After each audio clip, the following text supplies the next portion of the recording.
Hey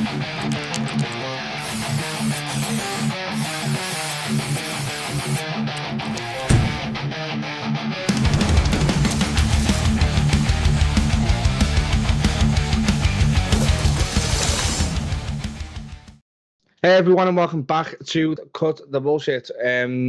It's this week is going to be a two-parter. So we're splitting this one into two parts because there is a lot to go over in this episode. To be fair, it's not a controversial topic, but there is a lot that we can go over in this one. So we've decided to, instead of this dragging on for 3-4 hours, which it probably could, to be quite honest, we are going to split it into 2 weeks.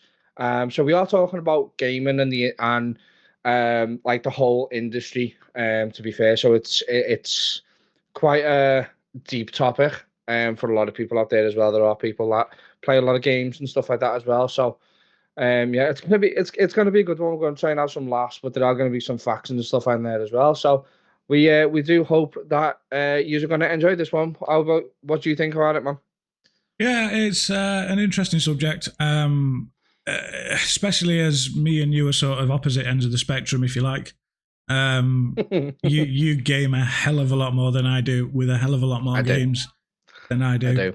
Whereas I stick to quite, a sort of, what's it, of 3 or 4 different games is what I stick to. So, you're quite niche on your game choices, to be fair, aren't you? Well, yeah, you've got quite a set of games, haven't you? Crackdown 3, Destiny 2. And that's pretty much about it, to be honest with me. Part of the reason being, as we keep mentioning in every episode, I work away from home, so I don't get the chance to do a lot of gaming anyway. Fair point. And yeah, I can't take it with me. But yeah, before we do though, I just want to say, obviously, recent sort of developments in recent things that have happened in Liverpool over the weekend. What was the date? It was Monday, 26th, Bank Holiday Monday. Bank Holiday Monday. Obviously, this is recorded in advance, so we're sort of, releasing later on. Obviously, so I'm Mank, and my man is from Liverpool, as is pretty much obvious. And with the history between Manx and Liverpoolians and all that, fair enough. However, in saying that, thoughts are with everybody affected by that. It 100%. was completely fucking unnecessary. And I don't understand why the cops didn't just move out of the way and let everybody rip him fucking limb from limb. But there we go. So just obviously developments are happening. We've still not got all of the story yet, as far as I'm aware. We still don't 100% know what was going on. However, as I said, thoughts are with everybody affected with it. And I hope that everybody's okay or recovers okay. 100%. All we know so far is there's a 53-year-old white British male has been arrested for alcohol and drug abuse while obviously operating a vehicle. That's all we know so far. We don't know the extent of it. We don't know the reason why or anything like that. So if there's any form of speculation, just please quash it. And just bear in mind that there are obviously families that have been affected by what's gone on in Liverpool on Monday. Obviously, families are trying to kind of sort themselves out because we don't know obviously the extent of injuries. We don't even know if these people that got injured were local and if they've come into the city just for the day to experience the event. Recent stats on Google, it was 1.5 million people in Liverpool on Monday alone. Exactly. We don't do anything with people. Yeah, we don't do anything small, mate, I tell you. It's a big celebration at the end of the day. You won something, as far as I'm aware, you won something that you've not won for a very long time. This is the second Premier League title in 5 years. Oh, in 5 years. All right, okay, fair enough. So it's the other way around. It's within a short space of time. Right, okay. Yeah, but the last time we won it was in COVID, so we didn't get to celebrate it with the fans. Yeah. So they made up for it on this one. Exactly, yeah. So it's just it was a big deal, and obviously it's just being overshadowed now by these events, and it's quite unfair, to be fair, that we can't even celebrate something like that without it being linked to a tragic event yet again. Yeah. There is another tragic event that I won't mention, but it is something that we will discuss at a later point on this podcast. We spoke about it in detail, about having it on the show at some point. But yeah, it just feels like Liverpool go and do something, and then tragic strikes. Well, look, it's not just that. Obviously, it's not just your sort of. Yeah, fair enough. You were having a celebration, something awful happened, and it's the same as what happened in Manchester in 2017. It's the same as I think the thing that you're talking about that we will get into is slightly different in the fact that it wasn't an attack as such. It wasn't an attack. It was a complete. No, as far as I'm aware, it was from what I know. And correct me if I'm wrong, and I don't mean to be awful if I'm wrong. As far as I'm aware, it was a complete fucking accident that triggered it. And it was stuff it wasn't. It's stuff that you you sort of did then in regard to smoking in stadiums and stuff like that. So and then just a whole chain of things happened that caused what caused, and what happened. So like I say, well, look, at the end of the day, we won't get into that now because it is something that we're doing a lot of research on. And we will talk about when my pal is ready because it is quite a big thing for him. So, however, today I think is obviously a less. He's waving his gaming shirt at me. Is less. We've been through some quite deep shit, and we've been through some not so deep shit. But this is just a little bit of a break from that because we have got a few future episode plans that are the deepest shit. So yes, yeah. So yeah, we've definitely got some doozies coming up. We're doing a couple of things where it's not completely, it's not cut the bullshit as such.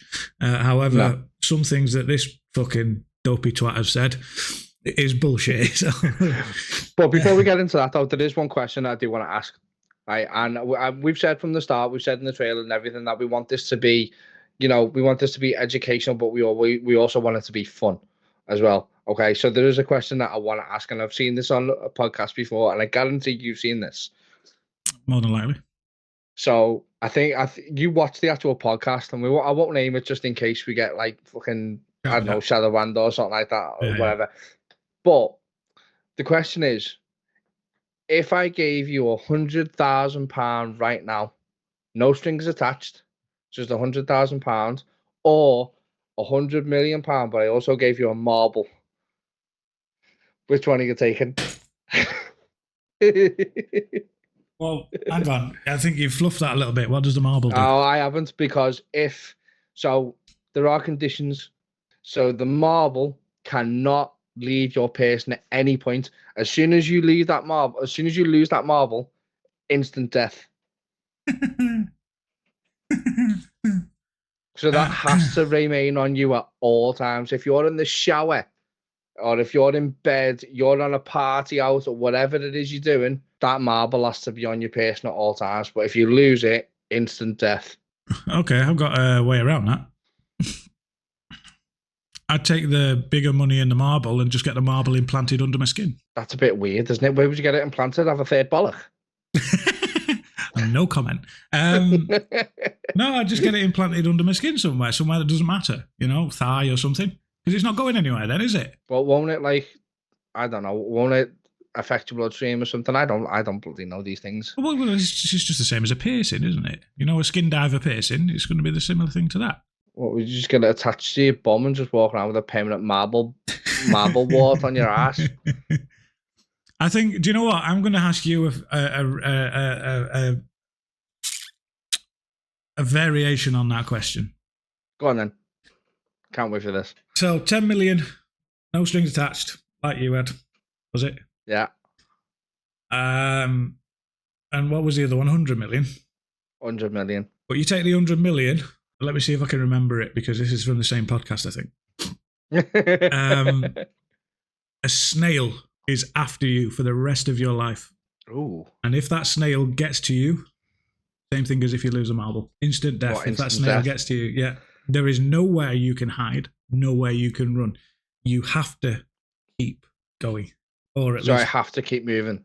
Well, yeah, because it's a snail, isn't it? So you could be asleep one night and the snail's all of a sudden fucking there. Right. So I think that's the Okay. question. I think that's the question. I'd need to have a look at it properly. But, does this snail ever get tired? No. No. So it's constantly moving. Constantly moving. Right. Okay. So, I mean, I'm not gonna lie. I'm taking the 100 mil. With the snail. Yeah. You think you can? You bear in mind, right? So if we both, let's say you give me 100 million in my bank account in Liverpool, right? I'm easily getting away from that snail, just getting to John Lennon Airport, and then going to London, and then getting a flight to Australia. Yeah, but you don't know where the snail is anymore. That's a very valid point, mate. But it's not getting to Australia in less than a year. It's just not. And then even at that point, you just then get a flight back to the UK. Yeah, I think in that case I would take the no snail, thank you, because one day you'll forget, or one. The other thing is you'll spend your 100 million traveling around the bloody world trying to get away from the fucking snail. Buy a boat. Yeah, but you don't know where the snail is. Doesn't matter. If you buy a boat and put it in the middle of the bloody med somewhere, right? And you can literally see everything around you. The snail can't go underwater. It's got to be on something. What? Right, okay. Again, we'd have to look at the question properly. I think the snail can do anything it wants, but in this sort of thing. But yeah, no. Do you know what? Questions like that are interesting. Would you put yourself through sort of a life of looking behind your back, or having to carry something that you can't lose just for the sake of a bit of money in your pocket? A bit more money. It's like that question: would you rather take, what was it, £10 million or something right now, or would you rather take a penny but it doubles every day for a month? And everyone chooses like the 10 million or what, I think, whatever it is. But I think it doubles every day for a year. I think that was the thing, because doubling every day for a year probably takes past the 10 million, doesn't it? Oh, I mean, I think it in a month. I think it does as well. If you go on Google now and type in what's a penny, like doubled every day for a month, I'm sure it's a decent amount of money. Because once it starts getting into the thousands, it's just ridiculous. It's insane. What is a penny doubled every day for a month? Okay, yeah. There you go. No, it's 5.3 million. There you go. So in 2 months, so it'd have to be over a year to make it worth it. 10 million versus. Well, if all right, I might have said too much with the 10 million, but if it was like, do you want $1 million now, or would you rather a penny? Everyone would pick the million straight away. So over a year, it's 5 million. So yeah. So it's just insane. Questions like that. I think I saw one. On Mark Goldbridge. He's a YouTuber for United. He got sent one. So there's 100,000 grapes in front of you. For every grape that you eat, you earn £10,000. But one grape will instantly kill you. How many grapes are you eating? yeah, I've heard that one as well. Yeah. Well, you know what'll happen? Knowing my luck, Yeah, I'll eat that one grape. I'll eat the poison grape first. So. Yeah. But it's one of those that as soon as you eat that grape, then whatever money that you've accumulated, you lose it. Well, yeah. I mean, you're dead. So. Yeah, but it doesn't. What I'm saying, yeah, it doesn't go to like your family or something like that. Yeah. Do you know what I mean? It's that you've got to eat that many grapes and you've got to survive to keep hold of that money. So that they're just weird questions, aren't they? But they're very like, do you get your mind going a bit? Yeah, and it also gets. I think the idea of it is it helps you figure out what kind of a person you're talking to as well. Oh yeah. The first question that I remember ever being like that, from whatever I was seeing, was the Matrix question: would you take the blue pill or the red pill? And that's the first sort of time I think I came across a question like those questions, yeah.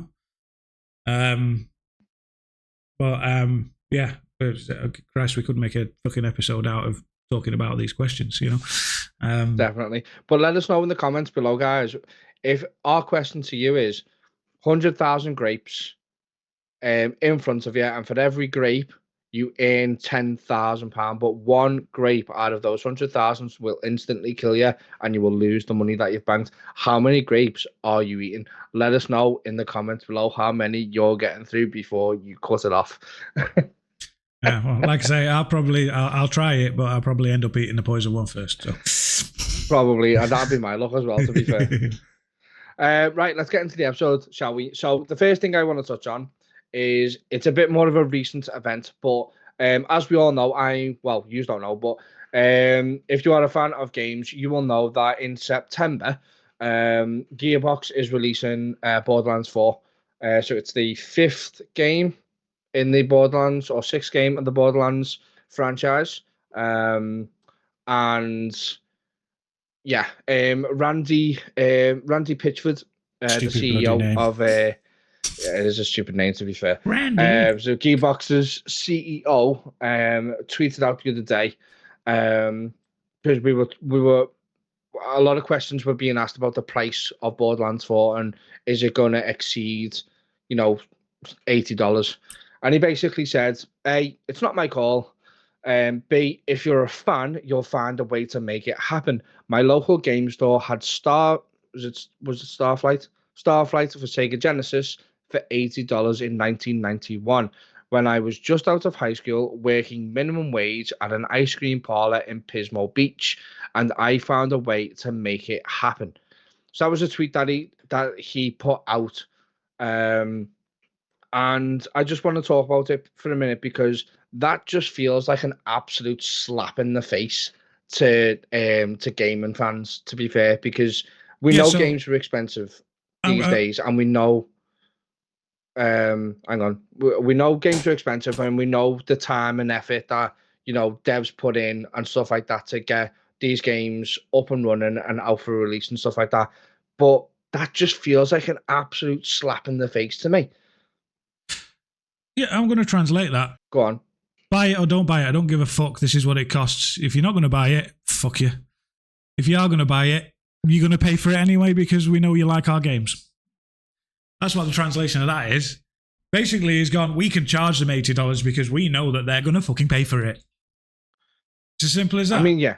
Now, I appreciate that the cost of game development is the cost of game development and everything's going up the same as everything else. I mean, what were games back in the day? Oh, yeah. Well, with inflation and all that, you're probably talking around the same now anyway. With the same then. Yeah, well, I mean, you look at the Nintendo 64, which is sort of probably... the SNES was probably where I started. Because I was always Nintendo because my dad had a SNES. But if you look at the cost of games with them, yes, you adjust them for inflation. But as far as I remember when I did some messing around earlier on, I mean, a SNES in sort of 92, 93. SNES was £130, sorry, in the Argos catalogue. The games themselves were anywhere from... I don't know. I can't read the catalogue. Hold on, sorry. This is great educational stuff. Yeah, it's too bloody small, mate. The games That's what she said. $49.99 was Jesus. Mario All Stars, Star Wing, $49.99. So you 50 quid for a game in 1993-94 from Argos. You're still 50 quid for a game now, aren't you? For a base game, roughly? It depends on the game, to be honest with you. If it's an indie game, you're looking at, or like a AA game, you're probably looking at about 49 quid, or 49.99. Right, so basically still 50 quid. Yeah. When, if you look at inflation, on an inflation calculator, those games should be a hell of a lot more, shouldn't they? Yeah, but it's just the fact that, I mean, we know, as I said before, we know the gaming industry is getting expensive because we know technology is obviously a lot more expensive. We know that games take a lot longer to make these days, and stuff like that. And then it's like the constant upkeep of games. I mean, generally speaking, back in the day, we were talking like Sega and stuff like that, and the SNES and stuff. Once a game was released, that was it. it was released. They couldn't do anything. They couldn't do anything else with it. Anything. It was just the game. Yeah, that was it. So obviously now, games get updated constantly because there's glitches and stuff like that. So it's the constant upkeep of game until they call it quits, and the game's kind of ran its course, so to speak. Unlike GTA 5, which seems like it's never going to die. Yeah, I tried that last weekend again, and I couldn't get into it. I played for about 20 minutes and then fucked it off because I just couldn't get into it. Well, if you're looking at just as a quick one, while you were saying that, I just figured out what the inflation would be. So in 1993, the game was $49.99. Well, I put 50 quid in. Cost now, so adjusted for inflation, £107.27. Mm-hmm. So as much as he was being a dick about it, that's $80, which works out about 70 quid for us or something like that. Give or take, yeah. Well, he could still charge more. Because adjusted for inflation, the old games are 108 quid. You know what I mean? Mm-hmm. But yeah, I think the way that he went about it was wrong, essentially. Yeah, it was the way he was saying, and I mean, it didn't take him long to retract it because he came out not long after and said it was not my intent to make fans feel like they were being taken for granted. PR, so obviously, PR bullshit. Definitely. But it just shows you that the devs don't really care about the fans. They care about the game, and they care about their product, which they should, because they spend an awful lot of time making these games and, like I said, supporting it after the game's been released and stuff.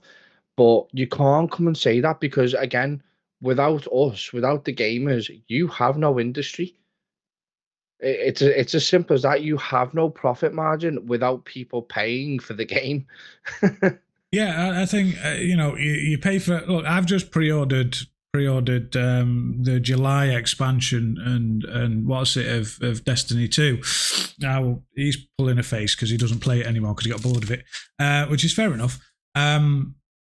But that's my mainstay game, and I pre-ordered an entire year's worth of content, essentially, plus an expansion for £4 more than he's charging for Borderlands 4. Yeah.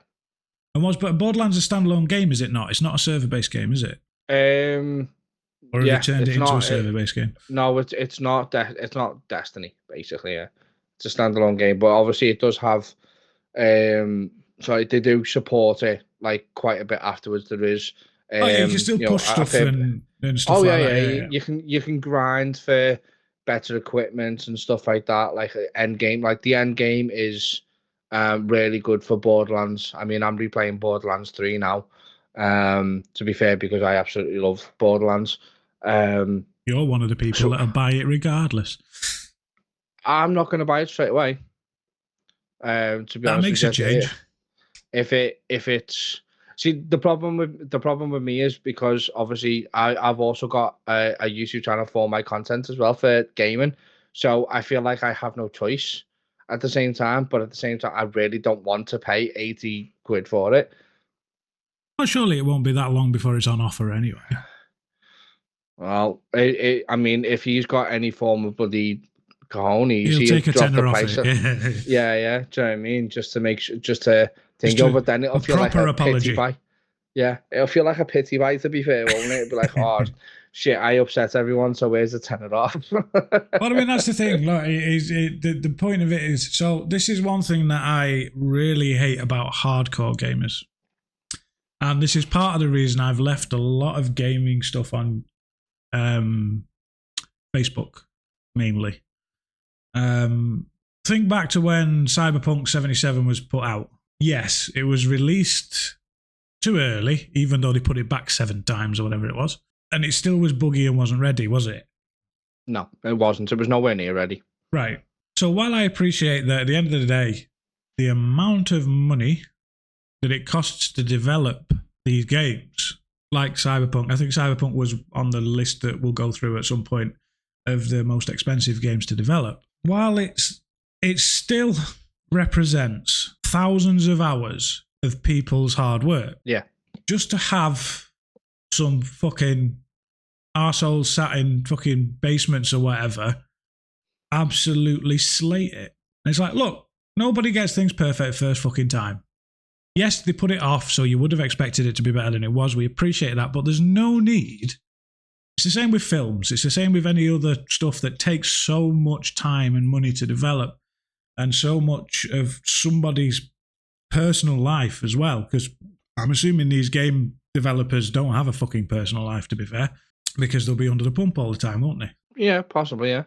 So if somebody had come to me and doing what I do and said, what you've given me after 3 years of work is absolute fucking wank, I'd be a bit upset about that, because I've put 3 years of my fucking life into something. Yeah, true. But in saying that, there are companies out there who are a lot smaller than CD Projekt Red, which were the publishers or the developers for Cyberpunk 2077.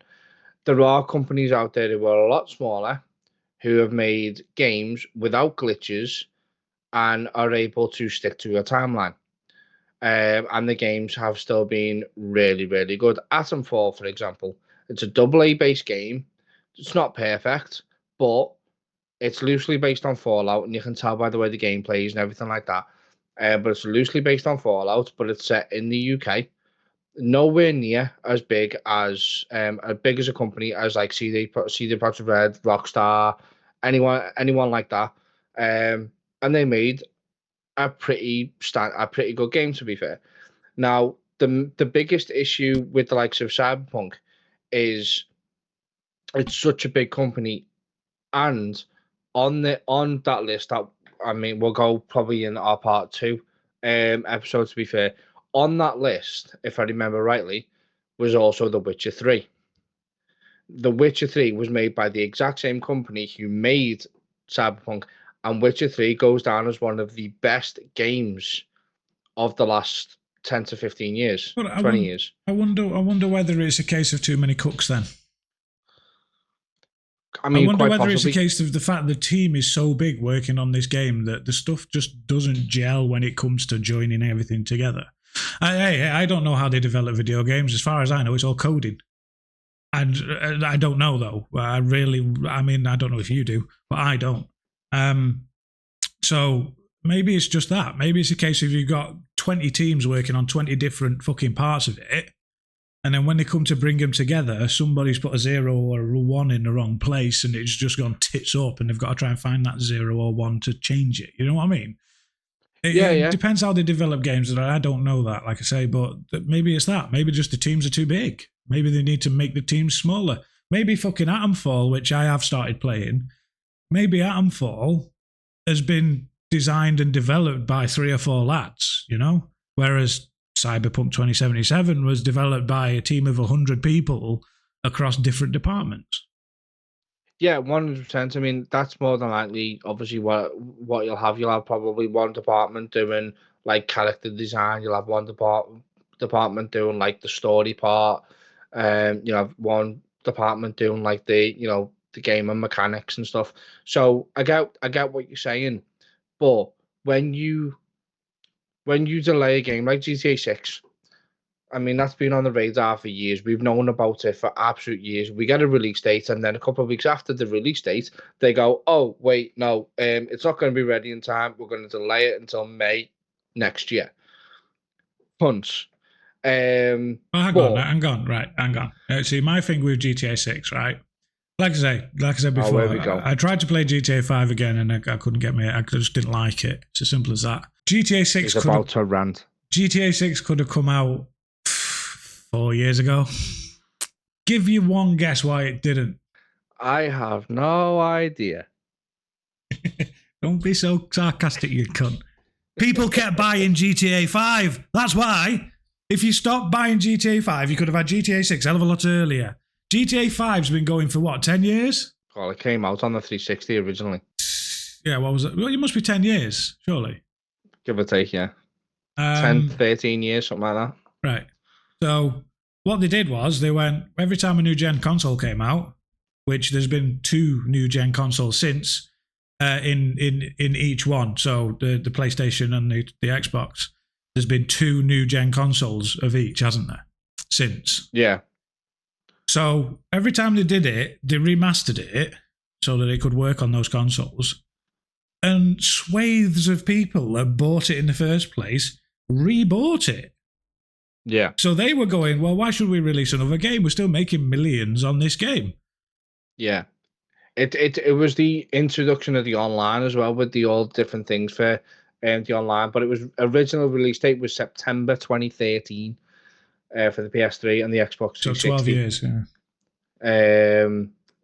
So yeah, it's coming up to 12 years. And then obviously during that time, it's been re-released for the updated consoles. Yeah. Do you know how much money they've made? Do you know how much money GTA 5 has made since release? I haven't. I don't know. It sold 200 million copies in its lifetime. Jesus. And according to Sportskeeda, whatever that is, I don't know. I've just Googled how much has GTA made.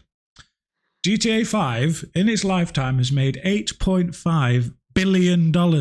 Now, just a quick thing, because we're not going to talk about software or games much in this one in regards to how much the development costs are and stuff like that.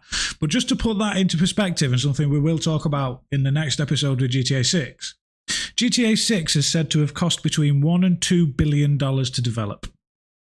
Yeah, probably closer to the higher end, to be fair. But yeah, I'd say so, with that, as long as it's been in development for, I should imagine. So basically, the past 13 years or 12 years of GTA 5 has paid for 4 times over the development cost of GTA 6.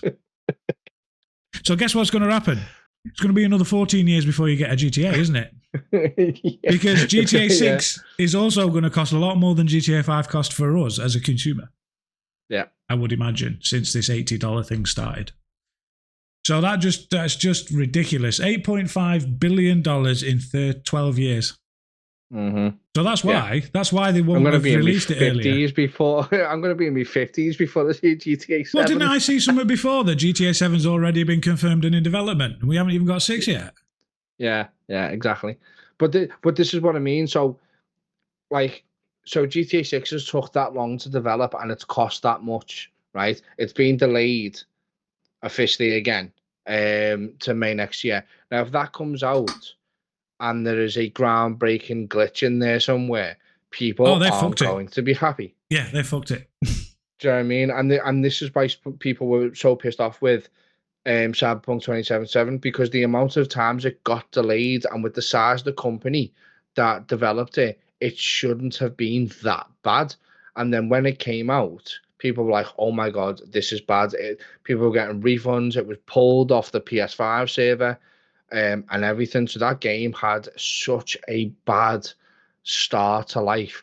But to be fair to CD Projekt Red, they stuck at it and they kept on updating it and getting it to where it should be. And now people rave about Cyberpunk 2077, saying if you get to it now, you'll have the best experience of your life. It goes down as one of the best games. I can't get my head around the fact that you can give a female character a massive cock. Let's not go back into the transgender episode, please, James. Have they pulled that feature now? No, it's still there. It's still there. I remember you showing me the game first when it first came out, and that was the first thing you did. You said, "Hey, look at this, massive tits, big knob."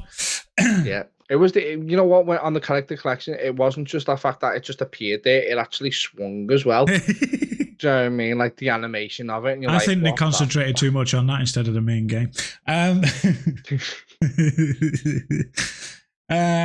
Right, so first things first. Well, the first things first on this little bit that we're going to do here. I don't own a PlayStation. What a shock. I own an Xbox, and I have Xboxes. I've also got a load of Nintendo consoles just sat on top of my shelves because they're all old and they don't get used. They're just there for decoration at the moment. Just like him. Shut up, you. So, console list that I own. A NES, a SNES, a 64, a GameCube, Xbox 360, Xbox One X, Xbox Series X. I think there might be one I'm missing there, but that's about what I have. But I've never really taken to PlayStation. I just never have. I'm not for this console war shit. But I'm also not for exclusives. I don't care, really. I play a game if I like the game, I like the game. Yes, I could play, what is it? What's that fucking exclusive on PlayStation? God of War or I don't something. know. Oh, God of War, yeah. I might like it, I might not. I mean, you'll probably know whether I like it or not because you know what I like. No. Right, well, there we go. So what the fuck's the point of me buying a PlayStation? But I got an original Xbox when they first come out, and that's what I ended up sticking with and liking. You, however, own several PlayStations and Xboxes. Yeah. So my console list is a Sega Mega Drive, a Sega Genesis, PlayStation 1, PlayStation 2, PS3, PS4. I've got a SNES. I have a 360, Xbox One, GameCube, Dreamcast, um, Xbox Series X, Nintendo Switch, Game Boy Advance, Game Boy Color. Oh yeah, Yeah. I've got a Nintendo Switch as well. I've just remembered because now it's worth having one for me because they've updated the online stuff to have all the classic games in it, which is why all my retro consoles are boxed up. There's no point. Yeah. I mean, so the first console that I remember playing was a SNES because that's my dad had a SNES in the 90s, you know. The first console system that came out for home sort of stuff, 1976. Yeah, November 76. I think it was called the Fairchild Channel F, if I remember rightly. I don't know. I mean, I've never heard of it. I mean, to be honest, we're looking at a list here on Hughes Johnson of the systems that were released and the order they were released in. And I'm going to say, apart from the Ataris, I think I've heard of Magnavox Odyssey, but apart from the Atari, I've up to 1982 anyway, I've not heard of any of these consoles, and I don't know whether that's a thing because they just weren't very good or what. I mean, I remember the first one. I remember playing, believe it or not, because my granddad had one. So my first console was the Atari 2600. 1977 release. 1977. So I played that. I can't remember what I played on it because I think I was about 3 at the time. But there was a picture of me playing the Atari 2600 when I was a kid. And then my first official console that I played myself was the Sega Genesis that was released in August 89. Now, I was born in 1990, so I didn't actually get my hands on this until about 93, 94, when I was about 4 years old. Yeah, so you know, I mean, there's been a lot of consoles if you look at this list, and I'll put the link in the description. But there's been a lot of consoles come out, and when you think that these companies, you know, what have you got? You've got the big three now, haven't you? Well, yeah, you've got Nintendo, Sony, and Xbox. Now, obviously, Microsoft was late to the game, you know. Yeah. But they've done a fucking good job of doing what they've done because they're Microsoft. It's as simple as that. Well, if you look at, you know, Ataris don't happen anymore, do they? There's no Atari consoles anymore, is there? No, there isn't. No. No, if you come up to, geez, why is the Nokia N-Gage on this list?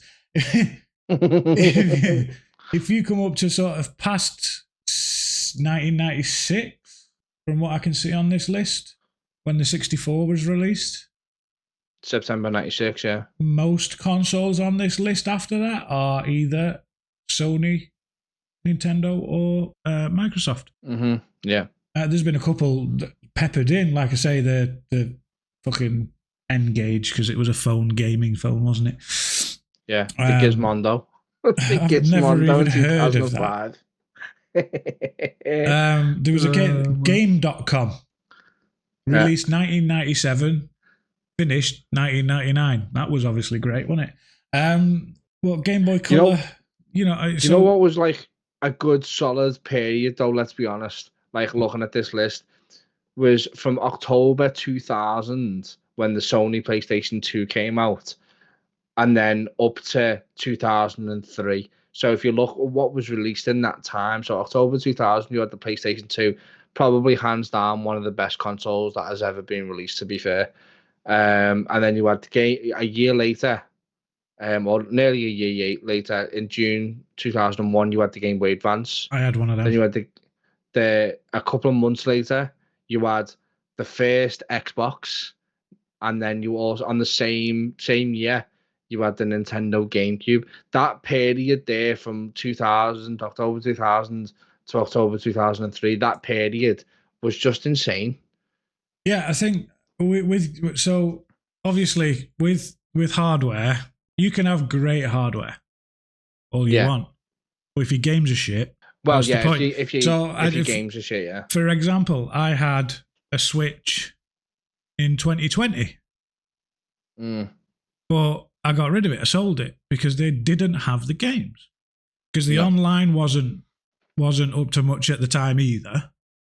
Yeah, like I say, they've made a better job of it now because you can play all the old 64 games and all sorts. So they've made a better job of it now, which is why I've rebought one. Forget about the Switch 2 for a bit because I have some opinions on that. However, I think proper, other than the fact that Nintendo existed from way back when, and the PlayStation existed from, well, the first one was 1995, wasn't it? I think with Microsoft bringing into the table what they brought in after, or just after the release of the PlayStation 2, that's when Nintendo sort of dropped off a bit in regards to home stuff. It was all portable stuff for Nintendo after it was portable stuff, really, because their next console after the GameCube, their next thing was the Nintendo DS, which was out in 2004. The Wii and the Wii U were just flops as far as I remember. They were awful. The Wii and the Wii U, they were absolutely terrible. But then PlayStation had its own flop. Wasn't the Vita a piece of shit? The Vita was pretty bad, to be fair. The PS3 wasn't great. I mean, it was a solid console, but I'd imagine the PS3 was more just hardware upgrades as opposed to anything else. Yeah, it still had some pretty solid games on there, to be fair. But I mean, they tried, didn't they? Or Sony did. They tried to jump into the portable kind of business with Nintendo, with the PS Vita and stuff like that. They should have stayed in their own fucking lane. they just absolutely they just failed, didn't they? But then you could turn out and say the same thing with Microsoft when they brought out the Kinect. Trying to compete with, trying to get into the kind of VR type thing. Yeah, like Nintendo Wii kind of deal. Yeah, and we all know how that turned out. Yeah, well, they were only good for looking at ghosts and shit, weren't they? Yeah. Which is another episode we'll probably get into at some point. Oh, God, no. Spooky. Paranormal. Halloween special. But if you look at the later releases, sort of from November 2005, the Xbox 360. Mm-hmm. So in order, 360, PlayStation 3, Nintendo Wii, 3DS, PlayStation Vita. I thought it was newer than that. Nintendo Wii U, PlayStation 4, Xbox One S and X. Xbox One and Xbox One S. Yeah, so they released the X at around the same time, surely. Yeah. Yeah, because I got the X, didn't I? Nintendo Switch in 2017. Google Stadia, which failed. Yeah, 3 years it ran for, was wank. And then the Series X and PlayStation 5. So our list only goes up to November 2020 because the other lists that we saw weren't really very in depth. However, PlayStation has released a PlayStation 5 Pro.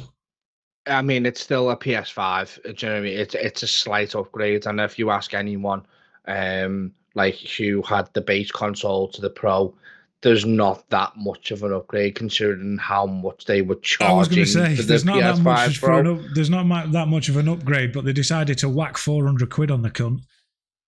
Well, yeah, exactly. Do you know what I mean? And you could, I mean, I'm going to lead this next bit onto you, but we will come back to this in a sec. But this is what we were talking about when we were saying about not much for the price and where consoles are going. So Nintendo have obviously recently announced the Nintendo Switch 2. Now, we both have a Nintendo Switch. I have the OLED.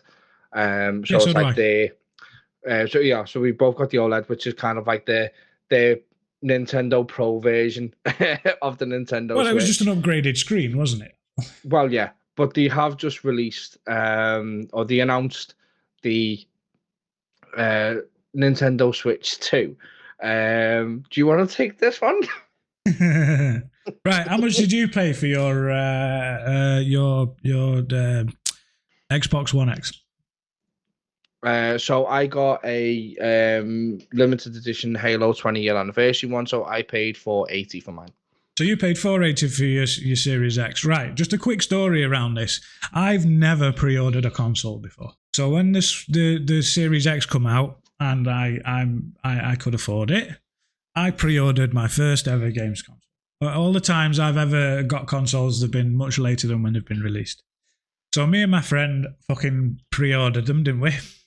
Yes, I pre-ordered mine from Argos. He pre-ordered his from Game, as far as I remember. Yeah. Yeah, I got mine on release day. You got yours cancelled.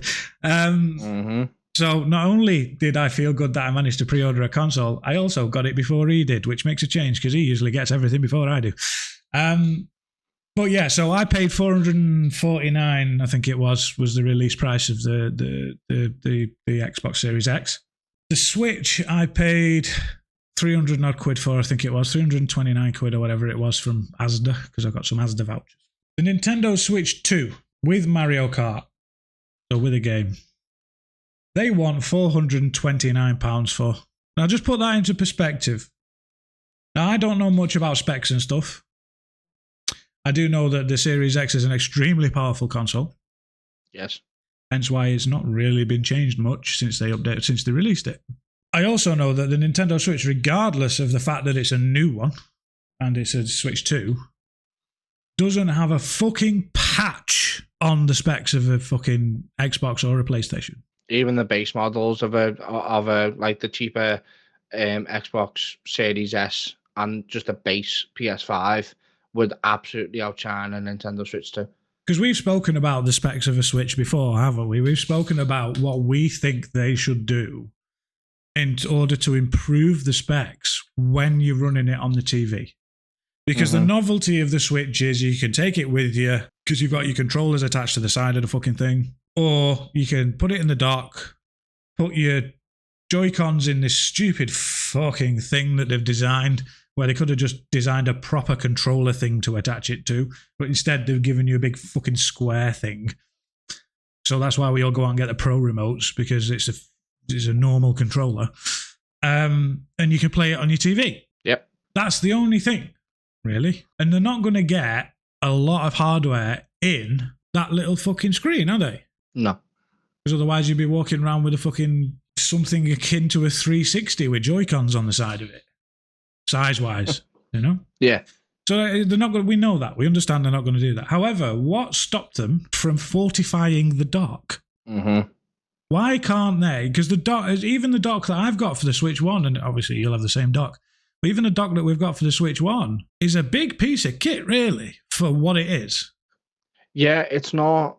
I mean, it's not small, but it's very, very light. Yeah, because there's nothing in it. It's just a piece of plastic that holds your fucking Switch. That's all it is. And a couple of ports, obviously, your HDMI port and your charging port. That's all it is. So they've got all that real estate that they could have made into a piggyback sort of hardware system that would make it run faster and run all. Because you're not going to be able to play the likes of. I'm going to go back to it again. It's my mainstay game. You're not going to be able to play the likes of Destiny 2 on a fucking Switch. As far as I'm aware, there's not actually all that much in regards to spec. It says on Curry's website, it says, what does it say? Full HD screen with 120 Hz refresh rate and HDR. The storage is fucking crap. You get to talk to 256 gig. Yeah, 256 gig. Me and you have just upgraded our storage on our Xbox. Have you done that yet, by the way? Yeah. You got a card, yeah. So we've just upgraded that because we know, I mean, hell, you're getting fucking GTA 6 and it's looking at being around 300 gig, isn't it, as far as I remember on release? And for some reason, both Microsoft and Sony have still got this thing in their head that a terabyte of storage, which you don't actually get, you get 800 and odd gigabytes of storage, is enough in a fucking games console. It's not when you've got like Call of Duty that's like fucking 100, 130 Yeah, well, gig or something. Destiny 2 must be running nearly 200 gig now with all the with all the expansions and updates. shit, you know. Yeah. And there's a new one coming out in a couple of months' time. TV mode supports 4K output for high-res gaming. So they're concentrated on the graphics, by the looks of it. Giving you 256 gig of storage, which brings me sort of to the other thing of games being shit on the Switch. Well, there's not actually any... Sorry, I'm just looking through the spec here. There's not actually anything really improved over it. There might obviously new chips and all that kind of shit. Bigger screen, fair enough. But that's it. There's no... Nintendo, while they've been very good at home consoles... the 64, fucking amazing console. Yeah. The SNES was an improvement on the NES, which is obvious, it's newer. And the games are still timeless, We still sit there and play through SNES and NES games. I every year at least, I play through Ocarina of Time once, Yeah. Because it's one of my favourite games. But when you've got the likes of Mario Kart... which has been the same game since Mario Kart fucking 1, really. They've not done anything with it. They've just done what's it's done with GTA 5. They've just remastered it a bit and then re-released it. It's the same fucking game. They tried with the Switch when they did Mario Odyssey, which was kind of a weird game, but I did play through it. But yeah, it's and then you get these essentially entertainment centers, which is what PlayStation and PlayStation and Xbox are. They're not just games consoles. You can run your entire TV from a PlayStation or an Xbox. Yeah, I think the other thing as well to note on the Switch, whether it be the Switch 1 or Switch 2, is when a game has to be massively downgraded to go onto a Switch. Now, I know the likes of Hogwarts Legacy is available on the Switch. Skyrim is available on the Switch. The Witcher 3 is available on the Switch. But they are massively, and I'm talking hugely downgraded for the graphics. Now, I played through Hogwarts Legacy on the Xbox. Absolutely loved it. I thought it was an amazing game. That surprises me. I didn't think you'd like it, to be honest. I absolutely loved it. Just because the way the game plays, it's an open world RPG, isn't it? So, and I love games like that. It just happened to be set in the Harry Potter universe. Something that we'll get onto in a later episode.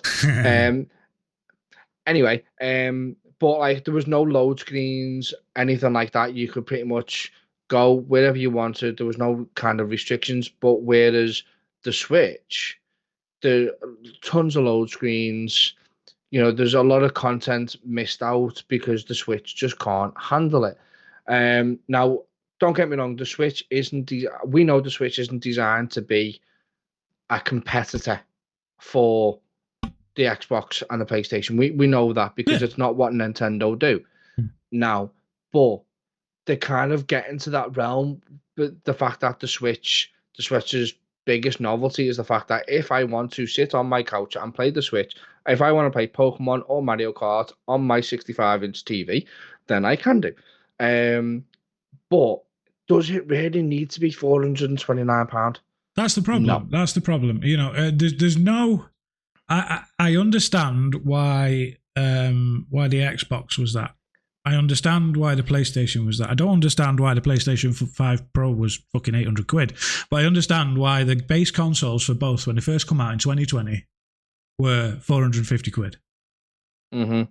Yeah. 30 quid less, you buy a Nintendo Switch 2. Why? Where's that come from? Now, you can't tell me it's Donald Trump's fucking tariffs, because this is the UK. Donald Trump's tariffs don't affect the UK. They affect the Americans. Mm-hmm. As far as I'm aware, correct me if I'm wrong. However, there is he has put tariffs on the UK, but I don't think it affects. It's not as much as China and shit like that. It doesn't affect it for us. It's basically an American will pay a hell of a lot more for anything compared to what we would. Is what's happened. Yeah. So, where's the money coming from? Where's the did Nintendo stick the finger in the mouth, put the finger in the air, and go pick a fucking number? Because that's what it feels like. It generally They does. can charge 450 quid for a console. So what we'll do is we'll take 30 quid off it and make it look like it's a good deal because it's a new gen console. But we're overcharging by 150% or whatever, you know? Yeah. If you were the CEO of Nintendo now, what would you like? Obviously, if you were sat in the room, what would your price be for it? What was the original Switch release price? I have no idea. Let me have a look. Hold on. I'm sure it was something like 329 or something. The Nintendo Switch launch price, $299, $279.99. Right. Okay. So they've added 200 quid onto it. No, they haven't. No, 150 quid. 150 quid they've added onto it. For, I don't see. what? I don't see 150 quid's worth of gain on that. No, definitely not. Definitely not. I would rather spend an extra 30. If I haven't got a console, I'd rather spend an extra 30 quid and get a brand new fucking Xbox or a brand new PlayStation. Because I imagine they're still floating around that price roughly. Yeah, they haven't really. Hardware doesn't really change that much, does it? No, no. Price wise, what your question that you asked me then? What would my price be? I'd probably go with 320, maybe 100 quid less than what they're charging. Yeah, I was thinking around like I'd say 299 is just under where it needs to be. I'd be looking at like. Oh, but don't forget this 429 is with the game. So yeah, no, but even without the game, you're still looking at about £379. Well, the other thing is the game a fucking physical copy or is it a digital copy? Because if it's a digital copy, we should get it for fuck all anyway. Well, yeah, you should do. What's this? I'm sorry, I've just saw the like there's a bundle underneath, and it's £579. Jesus, what on the Curry's website? Because I haven't got anything on the Curry's website, yeah. So Nintendo Switch 2, Mario Kart World, Switch 2 camera, Street Fighter 6, and the Mario a micro SD express memory card bundle. So that's what you get, and it's £579. Fucking, I mean, £579, and you're getting 2 games. So you're getting a console, 2 games, and a camera and an SD card of 256 gig. Yeah, there's another one, Mario Kart World, Zelda Tears of the Kingdom, and Zelda Breath of the Wild with a carrying case, 579 quid. Just to put this into perspective, as the old ones, the Switch OLED is £309 on Curry's at the minute, but it's only got a 64 gig hard drive in it. Now the question I want to know is, and I know we're talking about an awful lot about the Switch, guys, but I feel like it because it's a brand new console. But it's the most recent console release. Yeah. The thing I want to know is on this image I've got here, right? The micro SD is a Samsung micro SD, but it is only 256 gig, right? So there are micro SD cards that are a lot bigger than that, But does it? So have they done the same thing that Microsoft did? What because made it? No, well, I know what you mean because Microsoft. So Microsoft, if anybody doesn't know, if you're a PlayStation player for the most part, but Microsoft for some fucking reason decided to make it so that we had to buy memory cards to expand our memory.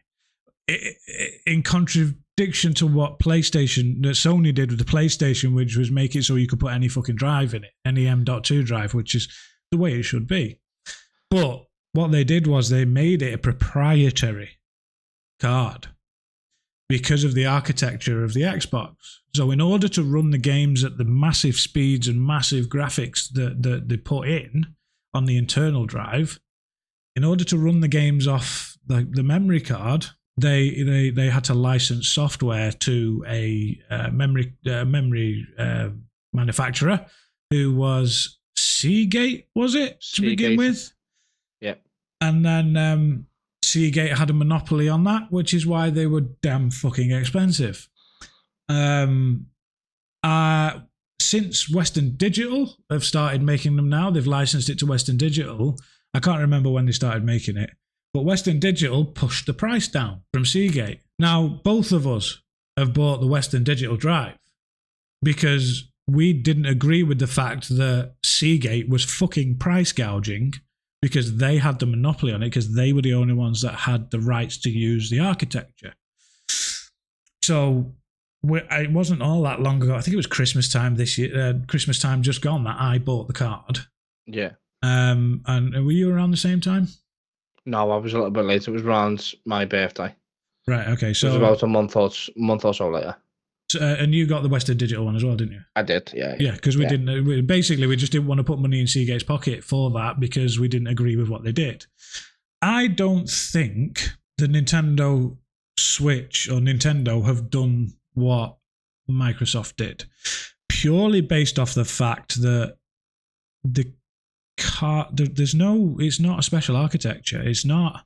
All they've done is they've licensed the Mario. Because looking at this, if you have a look on them, this card that he's on about is Super Mario Red with the Mario logo on it. So I reckon all they've done is said to Samsung, look, manufacture us these cards, and you can have the Mario Red, and you can have the Mario logo, and you can charge a little bit more because of that. Yeah. But quite possibly. I think that's it. I think if you go out and get yourself a Samsung Western Digital micro SD, Samsung Western Digital, whoever else makes micro SD cards, I think you just whack a micro SD card in it, and there's no. I don't think it'll be. I think it's just because it's got the Mario logo on it. That's all. Yeah, possibly. And that's it. And I think it's out of order that they could charge more for that, because at the end of the day, especially if Samsung haven't paid for anything like that. You know, Seagate will have paid Microsoft X amount of money per card or whatever. I don't know how they work it for the architecture to be able to manufacture the card and use the card. Yeah. Whereas Sony have got. So what Sony did was they put an M.2 slot in the side of the console, so you just had to slide the fucking side cover off. Yeah. And put an M.2 slot in it and gone, yeah, you can use whatever the hell you want, lads, because it doesn't really matter. Yeah, I mean, but it is potentially the way it's going to go. You know, I'm hoping that they don't. I mean, I'm not going to be in any rush to buy a Switch 2, to be fair, because I feel like there's not much gain. There's not much gain between the Switch 1 and the Switch 2 to warrant me paying that price. And if I can still sit here and play the new Mario Kart on my Switch 1, then happy days. If they release a new Pokemon game and I can still play it on the Switch 1, then sounds happy days. I mean, I only really play my Switch for the likes of Mario or Pokemon anyway. I don't play any high-end games on my Switch because I've got my Xbox for that. That's going to be the problem. The new games will only be compatible with Switch 2. Not necessarily. I'm quite confident in the fact they'll do that. Otherwise, they'll lose a fuck ton of money and the 2 will be a flop. There's no one who'll buy it. But they also have to turn around, like they have that. So they're running into the same problem that Xbox and Sony had when they started doing, like the 360, and obviously the Xbox Ones. Not an awful lot of people could afford the Xbox Ones, so they had to do the whole backward compatible thing. Yeah. Nintendo haven't had that problem yet, and now they haven't. They did. When? Game Boy Advance. Game Boy Advance, Game Boy Advance SP, Game Boy Color. They made the Advance take color games. They made the original Nintendo DS take Advance games. They were cartridges, though. Yes, okay, so with physical cartridges as opposed to... Actually, physical cartridges is probably harder to do than digital copies of games.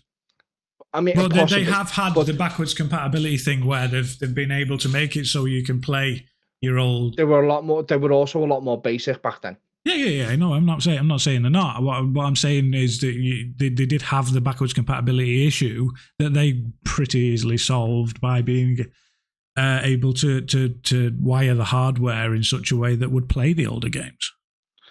Yeah, but it wasn't to the extent of the way PlayStation and Xbox had to deal with it. Yeah, so the library in PlayStation and Xbox must have been a hell of a lot bigger for a start. And all that kind of stuff, you know?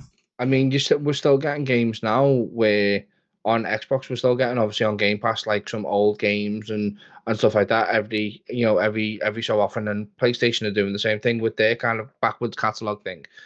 But not an awful lot of people are going to be able to pay £429 for that console. So they have to come up with a way of releasing Mario Kart. I mean, even if it comes out day one on release on the Switch too, but then a couple of months down the line, it comes out for the Switch one, they have to kind of think, because otherwise they are also limiting themselves to let's say, a small audience for just that one game. So I feel like are potentially kind of hurting themselves by not giving people that option. I don't know. Just employ Randy Pitchford. He doesn't seem to give a fuck. If you want one, you'll buy it. You'll find out how to work it. No, it's... But you know what I'm saying. Yeah, if you just limit it to that one console, I feel like you are basically cutting off your left hand and going, we don't really give a shit about the Switch One anymore. We couldn't give a fuck about you consumers who've had a console since day one. Some people, do you know what I mean? And then they went to the OLEDs and stuff like that, and they're still buying games now. You can't just basically turn out and say, no, we don't give a shit about you anymore. Well, it'll be interesting to, because this is still all speculation as well, because they've not released any details on backwards compart. They've not, as far as I know, I've not seen anything anyway. And how obsolete the OLED will be. I mean, when was it? Is that on the list? When was the OLED released? It doesn't say. It doesn't say. So the original Switch was released 2017, wasn't it? Mm-hmm. What's the hell? 8 years. I know. That's mad. That when you think about it, it's like, I mean, we're still thinking about the fact that the Xbox Series and the PS5, they've been out 5 years. Do you know what I mean? And there's rumors around that the next kind of gen consoles are going to be out 2027, which is only 2 years from now.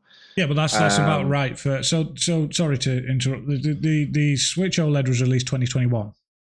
Right. So again, that's been out 4 years now. So it was 4 year gap between that one and then the OLED. Yeah, but there was no game difference, was there? They just put a better screen in it, is what they did. Yeah. But yeah, so like obviously 4 years since the OLED. So obviously we know the Switch is coming out this year.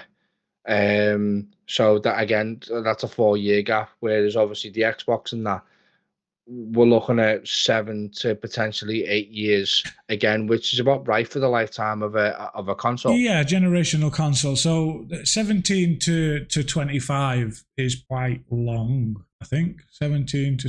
Well, no, it's still 8 years, isn't it? But if you look at the Hughes Johnson list, the PlayStation 3, 2006, PlayStation 4, 2013. Mm-hmm. Yeah. So that's 7 years. Xbox 360, 2005. Xbox One and One S, 2013. Yeah. Which is 8 years, 7 years. Yeah. So yeah, I generally hated that release because I was in school at the time. One S and One X. So, One S and One. So taking like the likes of the One X off the table, because it's just the same as Nintendo Switch and Nintendo Switch OLED. It's just an upgrade, isn't it? It's not a new generation. But taking that off, Xbox One and One S 2013, Series X and S 2020, so 7 years. 4 2013, PlayStation 5 2020, 7 years. So 7 years seems to be about the lifespan of a console for whatever, well, the lifespan of a generation of console for whatever reason. But I think the shortest one is Sony PlayStation 1 to 2, because that was only 5 years. September 95 for the PlayStation, and then October 2000 for the PlayStation 2. That's like the shortest generational console kind of gap, isn't it, really? Yeah, I mean, we're taking Nintendo off the table for that one because they had handhelds as well as the games consoles. And then they just sort of went into they fucked up all the games consoles and advanced really well on the handhelds, like we said before. Actually, no, tell a lie. Sorry, I found the shorter one. The original Xbox to the 360, it was only 4 years. Was it? Yeah, 2001. Yes, it was 2005. Yeah, and the same month as well. So it was literally almost 4 years exactly. Wow, I didn't realize that. I did not know it was that short. It didn't feel that short back in the day.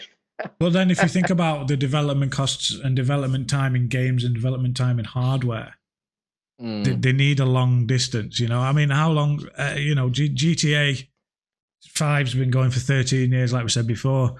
Destiny 2 is 2017 onwards. So that's best part of 8 years now.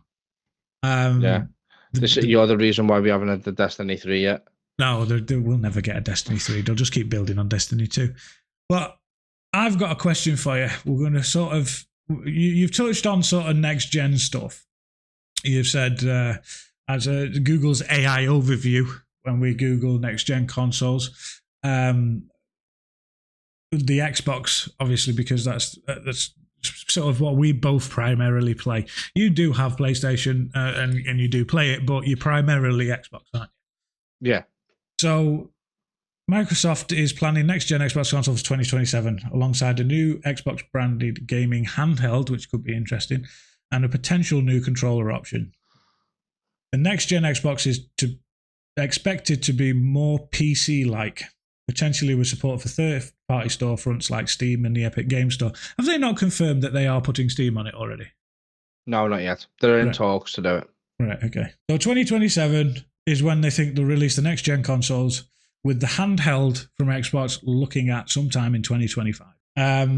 What would you be willing to pay for a next-gen console?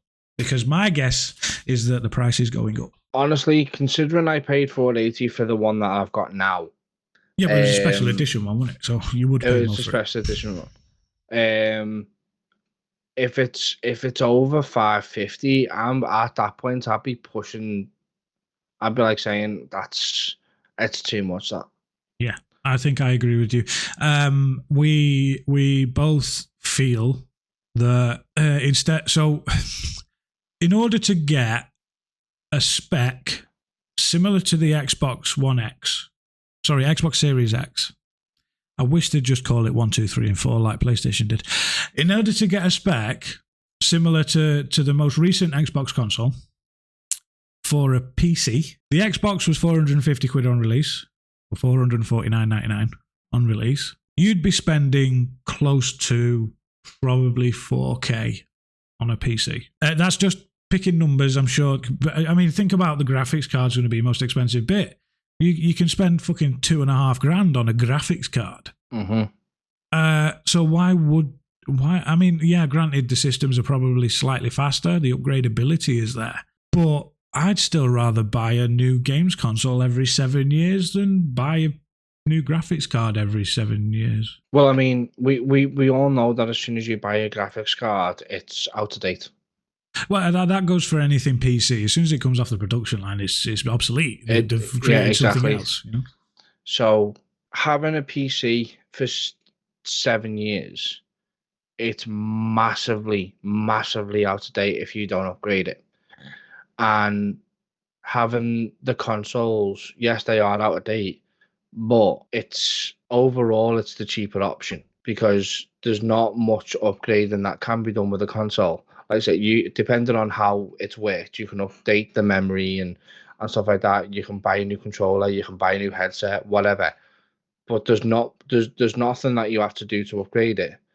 Whereas a PC, you go to the the 4 or 5 year mark, and then they bring out another fucking card. Your PC might not be able to run it.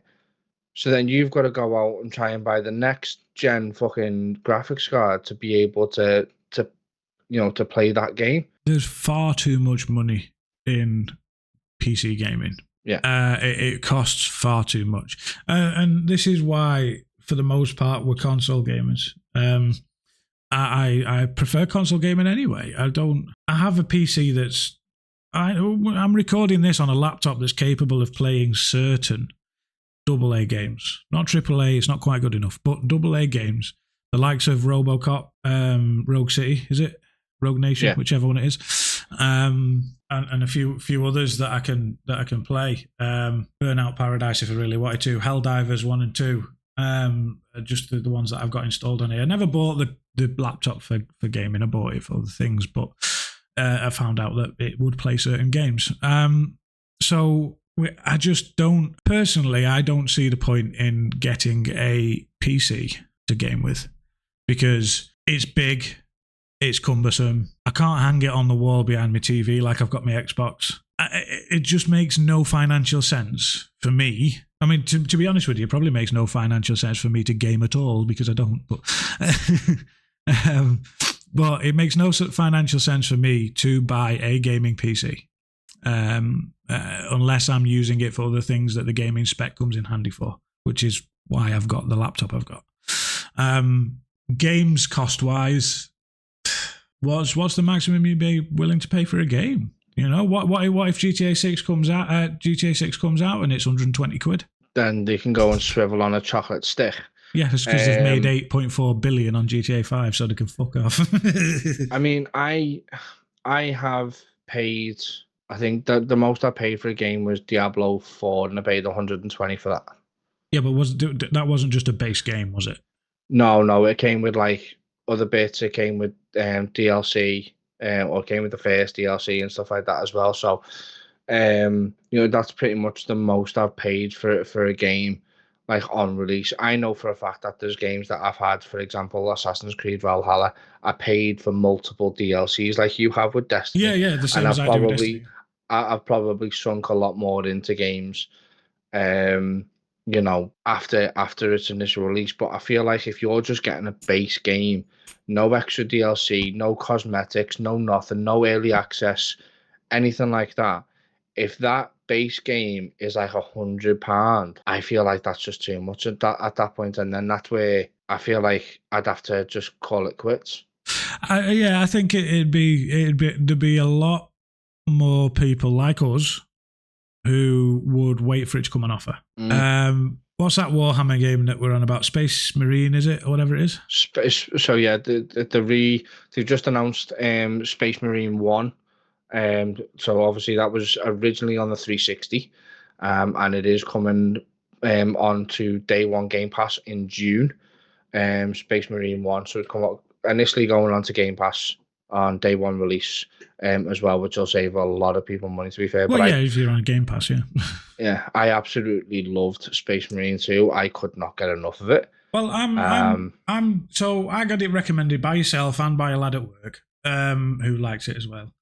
But at that very much, I mean, kind of contradictory considering I've just dropped nearly 90 quid on Destiny 2. But at that time, I couldn't justify the cost of Space Marine 2. Well, sorry, no, it's not that I couldn't justify it. I had other commitments to deal with.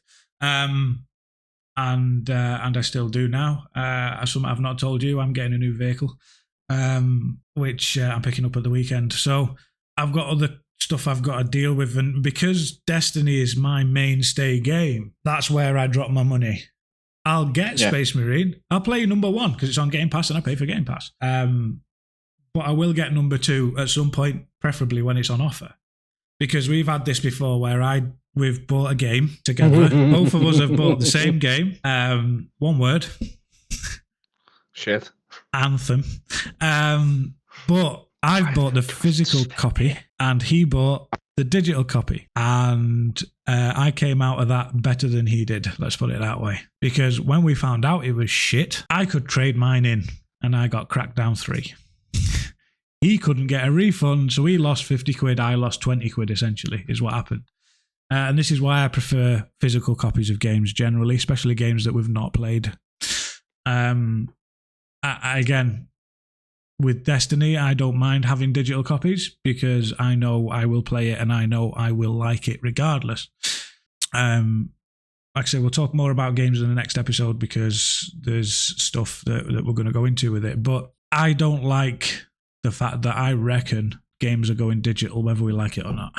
I feel like next gen consoles are going to be digital only. But on that, because we are like this has mainly been like a hardware episode. If that's the case, and they do mainly go digital, and I think the PS5 Pro is digital console only, if I remember rightly. I might be wrong, but if they do go digital only, they cannot put a 1 terabyte hard drive in the fucking console. They can't do it. It has to be minimum of 2 terabyte. next gen consoles base level should be a 2 terabyte. If they're It not, has to be. especially if they're going digital only. Mm-hmm. If they're not, everybody should not buy one until they realize that this is what they need to do. The Series X should have been 2 terabyte. I feel, but not only should it be 2 terabyte, but I feel like if you are going to give us the option to be able to expand it, Microsoft needs to take a lesson out of Sony's book in regards to that. Make it so that we can expand it with whatever we want to put in it, as opposed to being limited to something that they specify. Yeah. Even if they don't and they kind of go the same direction as they have done now, you have to give us multiple options, not just whether it be Seagate or whether it be Western Digital. You have to give us multiple options to get one from other places, so there's not just a markup of £300 on a 1 terabyte extension. Yeah, because you could basically buy another ridiculous. Another Xbox console for the same price as the original fucking 1 terabyte expansion card. Exactly. As far as I remember. So if I had to turn around and say to Spencer, the next console, what do you want? I want a 2 terabyte minimum hard drive, minimum, and I also want you to give us a card or a way of extending it, but give me the option. Yeah, no. If I want to go, no proprietary system. Exactly. If I want to go out and spend, 60, 70 quid on a Western Digital expansion card, then that's my choice. Or, someone could go and spend 20, 30 quid on, an Amazon choice one. That's our choice. Do you know what I mean? Don't be sitting there saying, oh, we have to go to Seagate and spend £300 on a 1 terabyte 1 terabyte card. It just doesn't work. Sorry, I just knocked a can over. Oh God, there's always one dickhead, isn't there? I was just trying to do something while you were doing that, and yeah. Right, so just a quick one before we go. Right, the Seagate one's dropped now. As it sits at the minute, you can get a 1 terabyte Western Digital version of the Xbox specific card off Amazon for £123.12p. Or you can get the 2 terabyte from Argos for, but that's the Seagate one, for $229.99. 2 terabyte M.2 NVMe drive, you can get them for anywhere from 97 to 215 quid, depending on which one you want. But for what we're going to use them for, which is essentially fucking storage, like a flash drive, 97 quid ain't fucking bad. So Western Digital Black. So you can get 97 quid for a 2 terabyte, or you can pay 120 quid for Seagate's 1 terabyte Xbox card, or 123 quid for Western Digital's 1 terabyte. So basically, you're paying over the odds for a 1 terabyte when you could get a 2 terabyte for 97 quid. Exactly. And that's all based on the fact that Microsoft have had to license these companies with their thing. Now, I blame Microsoft quite a bit for this because they're charging the prices. That's why there's a markup, as well as the fact that Western Digital and Seagate both know we have no choice. So not only is there a markup because they've had to pay Microsoft for their software or their architecture, but there's also a markup because both Western Digital and Seagate know we can't go anywhere else. Because literally nobody else manufactures them. It's Western Digital or Seagate. Like I say, Western Digital, that's where we spent our money because they pushed the prices down because Seagate took the piss. But yeah, I didn't agree with it. But I'm that in Xbox anyway that's what we did, and I ended up doing that. It's just to prevent the fucking uninstalling and installing it all the damn time. Well, that's the thing. It's such a crap feature, the fact that if you have, I've got a 4 terabyte external hard drive attached to my Xbox, as well as the 1 terabyte Western Digital one. But the 1 terabyte Western Digital one is for my Series X and S games, so I can play them directly off that card. I don't have to reinstall them. But there are games that I've got on my 4 terabyte hard drive, my external one, that are Series X, S and X compatible, but I have to install them onto my Xbox or onto the card to play them. But if it was something like Remnant, for example, which isn't Series S and X compatible, I can just play that off the drive. Yeah. That's fine. Put that into perspective again, you can get a 4 terabyte hard drive from Western Digital for 97 quid. Exactly. I've got I've got a 4 terabyte Seagate I bought years and years and years ago attached to my Xbox One X in my bedroom, and that's where all my games are. It's just on that hard drive. I mean, it doesn't get used. If I kicked it up, it'd probably about 6 years worth of updates. But I don't think I paid much more than 80 quid for that drive. No, I don't think. I think mine was about the same. To be honest with you, I just feel like you can get something that does the exact same thing as the Western Digital or the Seagate one for considerably cheaper. But you need that, and this is the problem where the hardware is becoming a big problem. Not as big as a problem as if you are a PC gamer, but on the flip side of that, if a PC game they can put fucking all kinds in their, in a PC, a proper built PC. So it has the trade-offs, doesn't it? It has pros and cons of each side. It just depends on what your actual personal preference is, to be fair. Yeah, and I don't know what it'd be interesting to see what the spec of the next console will be. Because I don't know, other than obviously newer, faster processors, newer, faster RAM, because essentially a games console is a PC. It's the same as your phone is essentially a PC these days. Your tablet is a PC. It's the same thing. But for actual saleability and actual sort of buy this console because it's so much better because of this, this, and this, I don't see where they can go with it. I really don't. It will be interesting to see what the specs are for the new console, because obviously, as we said before, it's 8 years where there's only really been a 4 year gap between the OLED and the Switch 2. So it will be interesting to see what the thing, especially from Sony's point of view, because obviously they brought out the PS4 Pro, whereas Xbox haven't brought out an updated console, which is unusual. Did they not? I'm sure they released a digital only white. Yeah, but it wasn't. That was. Oh no, they did. They brought out a. Sorry, they brought. As far as I would have just thought about it. As far as I'm aware, they brought out a console with a 2 terabyte internal drive. Yes. Yeah. And that was it. But they didn't. As far as I remember, they didn't mark it up nearly as much as the fucking PlayStation did when they released their Pro. No, they didn't. But there's one. The difference between that one and then the PS5 Pro, like they've enhanced it, not by much, but they've enhanced it. Whereas when you look at like the 360 and the Xbox One, you had the Xbox One and then the Xbox One X. So that was the upgraded versions to the Xbox One. Yeah. Do you know what I mean? But they haven't done that with this generation. Well, It's literally just been the Series S Next. That's it. They haven't brought out anything. They brought out the console with the extra memory internally already in it, but that's the one that they should have fucking brought out in the first place in 2020. Yeah, but they haven't done anything since. They haven't gone the same way as Sony by bringing out the Xbox Series X Pro or whatever, which is slightly smaller or whatever. They haven't done that. So all their eggs have gone into one basket, which is basically the next gen. Yeah, well, I mean, they'll have been looking at that handheld that they're doing now, wouldn't they? Because they're releasing that in 2025, supposedly. Well, I mean, supposedly, but again, it's basically like the cloud gaming software that they already have on your phone. I mean, I was sat there in my bed last night playing Borderlands 3 on my phone just because I can. Yeah, I wouldn't play it on my phone. I want a big screen.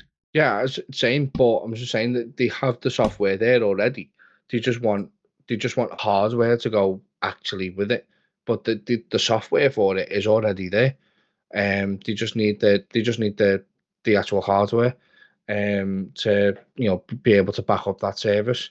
But anyway, I think we've chatted long enough about the hardware sides of the gaming industry. But as we said at the start, this is going to be a two-parter. So if you've got any comments or anything on what we've spoke about, don't forget to drop them below.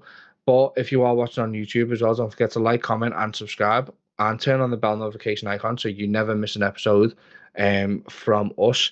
So we'll be releasing this one, and then obviously our next episode will be part 2, where we'll focus kind of more on the game side of things, and where the games have come from and where they where they are now and where they're potentially going to. So yeah, sounds good. Just like, subscribe, all of that good stuff. And yeah, we'll speak to you soon. Yeah, see you next time.